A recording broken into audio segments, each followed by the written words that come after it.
Yeah, I tear the roof up off this. My super cute when she give me a smooch, she make her lips. Ladies and gentlemen, welcome back to another episode of Car Ride Reactions, the show where we have so many chains, they call us Channing Tatum.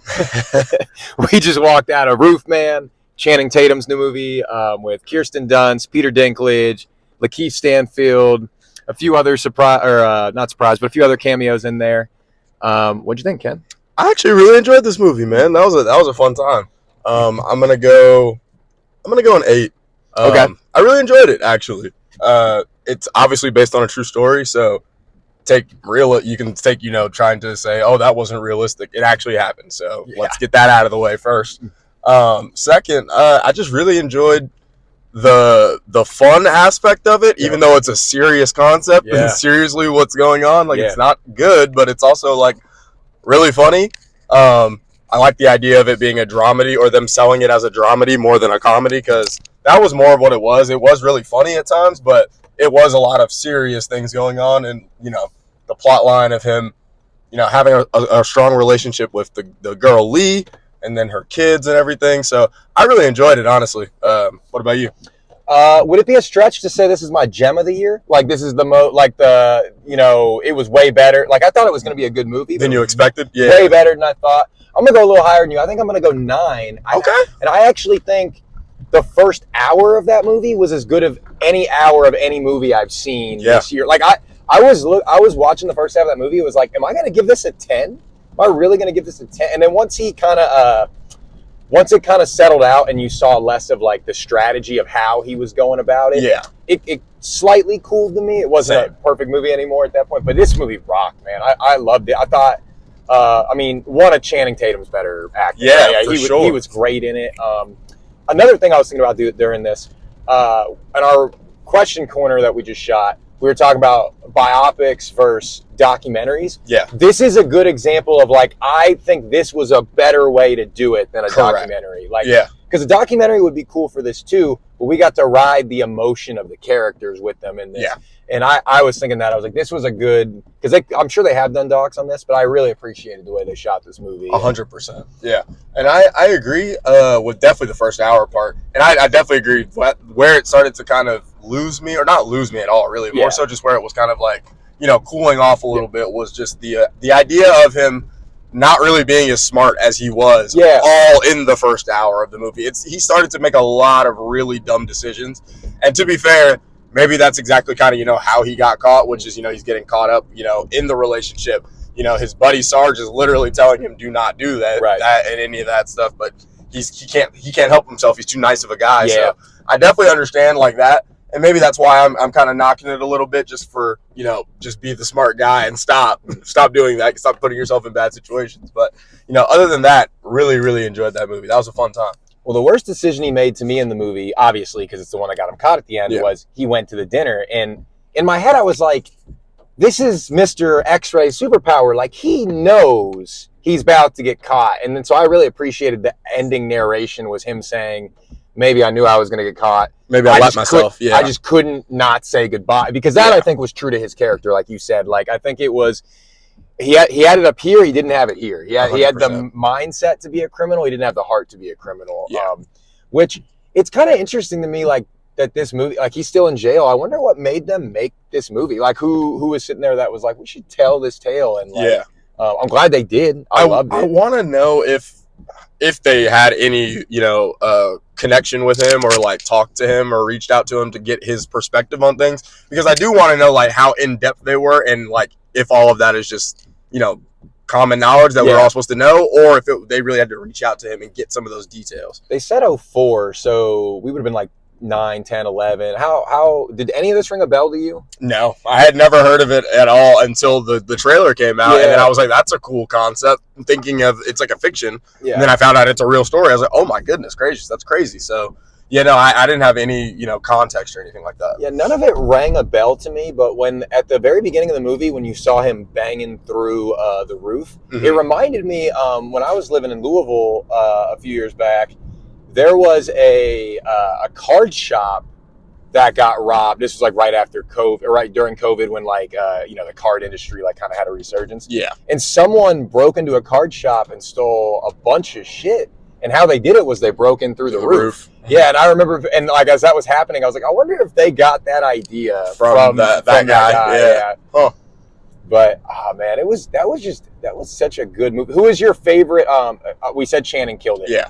I know I asked this question a lot. Who is your kind of, aside from the leading actor, who is your show stealer in the movie? So I'm gonna say my second one is Peter Dinklage. Yeah, bro, for sure. Awesome. But my honorable mention, and this is gonna sound crazy, but the teenage Lindsay, like, she was hilarious to me. Like, at certain moments, I'm like, yo, why? Yeah. Why are they just letting her like just go off the rails like this? But I mean, she was an emotionally unavailable teenager at the time. So yeah, she was funny. She had some one-liners that were killing me. Yeah, she was great. Peter Dinklage was mine as well. Yeah. I'm going to give Kirsten Dunst her flowers, too. Great acting job by her. I'm completely forgetting Lakeith. And Lakeith, I was just saying, Lakeith, actually, yeah, we're going to put Lakeith in third, and then honorable mention for Lindsay at the very end. Yeah. Because obviously the two lead actors they're thinking. But Lakeith and Peter Dinklage were awesome, bro. Peter Dinklage was so funny in this movie. He was hysterical. He's a guy, I love when he just takes these random roles. Like, because he does, and this was a great movie. But I love when he just takes these side roles and just is hilarious in them like he was. The moment where he was being mean to the employee talking about the peanut M&Ms. And then did you notice the employee came back with a waist trainer on? Yes. That had me crying. He was wearing like a back brace, which is like also like basically a waist trainer. I was like, that had me dying. I thought that was hilarious. Just little things like that the movie did a good job in, like to like not necessarily in your face comedy because it was so dramatic like of a movie, but like to make you laugh throughout it was great. Like him just messing around in Toys R Us was awesome. Like, what was the moment that said to you, shoot, he's about to get caught? What was the one for you? I was wrong, but I thought it was when he took the picture outside the car. I thought that too. That was when I was like, this is gonna go left for him. I thought so too. Because it felt like, even they didn't make a huge thing of it, but it felt like that was going to matter. Because you would have thought like maybe that picture is going to go to like the DMV or something like that, something along those lines or something like that. But yeah, I kind of thought that same thing there too. Once that didn't happen, when they locked eyes in Target at the end, when he locked eyes with Lee in Target at the end, I was knew like, she recognized. Yeah. Because I kind of looked at, I felt like that was it. And I kind of looked at my phone. I was like, the amount of time that's left, this is going to be what gets him caught. I knew she had recognized it. And he was too, like we said, he was just too good. He had to come back and say goodbye. He couldn't get himself out of there because he was almost out. Yep. But I mean, obviously we know he's not going to get out. The story's real. He's in jail right now. Slated for parole in 2036, apparently, according to the subtitles at the end. All right, we had a good crowd for that one too. Like that, everybody laughing when it popped up. He tried to escape 2 more times. I was like, I'm glad we're all on the same page with how funny of an like how that is, because we just saw that dramatic moment where he's like, nah, he's like, this is my home now. Yeah. But hey, man, like they put you in a box for 23 hours out of the day. Like you're gonna find your ways to want to get out of there for sure. But let's see, what were some other things in that movie? I thought because of the time period, I thought it was mostly realistic. Like, I think a lot of that would have been pretty believable. 100%. The only things I didn't think, there were like 2 things in there where I was like, I don't know if he would be this lucky. One was when he stole the gun. I felt like he was in there forever with that alarm going on. And there was no type of police presence, and there was no like tying the loose ends of that at all either. Yeah, and then there was something else that happened in that movie that I was like, I feel like it wouldn't have gone that way in real life. Him blowing up the dentist. Oh, yeah, that was crazy. Yeah, there was no type of anything from that at all. Yeah, that was actually nuts. He was military. They didn't go too deep into his background, but they kind of showed you, like, how he was capable and had the, like, intelligence to do all this stuff. Exactly. He said school just wasn't for him. Yeah, I thought that was an interesting... He was a fascinating guy, like, to me. That was the thing. He was a smart guy, but apparently not a book smart guy. Yeah. And he had, like, one... they called it a superpower, but he really had, like, one skill, which is he could just see things better than other people could. See patterns, see routines, and, just, like, find his way to slide into it. Like the prison scene where he breaks out initially, I thought was great because it was a long scene and you saw it build over time. You saw how he kind of worked through how he was going to do it.